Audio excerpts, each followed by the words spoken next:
Welcome to our channel. Today we how to withdraw chargeback refunds to your marketplace account, full guide step by step clearly. Begin by logging into your marketplace account. Navigate to the dashboard. Locate the Payments or Transactions section. Click on the Chargeback Refunds option. Review the list of chargeback refunds available for withdrawal.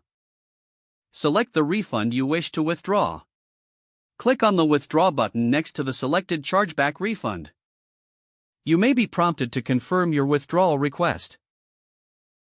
Review the details presented on the confirmation screen. Ensure that all information is correct before proceeding. If everything looks good, click on the Confirm button. Wait for the system to process your request. You will receive a notification once your withdrawal has been initiated. Check the processing times listed on the marketplace for withdrawals. If applicable, ensure your payment method is verified and linked to your account. Visit the Withdrawal Histories section to monitor the status of your request. Be aware that withdrawal times may vary based on payment method and marketplace policies. Once the funds are reflected in your account, you can access them as needed. If the page does not load, refresh the browser or try again in a private or incognito window. Make sure you are using the correct email address, then retype it carefully to avoid small typos. If your password is not accepted, use the reset option and create a new strong password you can remember. Check your spam folder for verification or security emails, then complete any requested confirmation steps.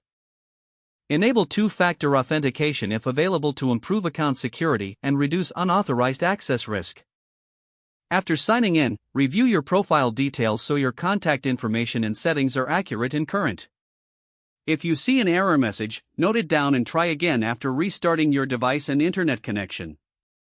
Log out when you finish, especially on shared devices, to keep your account and payment information secure.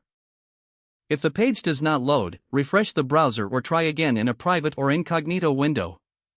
Make sure you are using the correct email address, then retype it carefully to avoid small typos. Don't forget to like this video and subscribe to our channel for more step-by-step tech guides.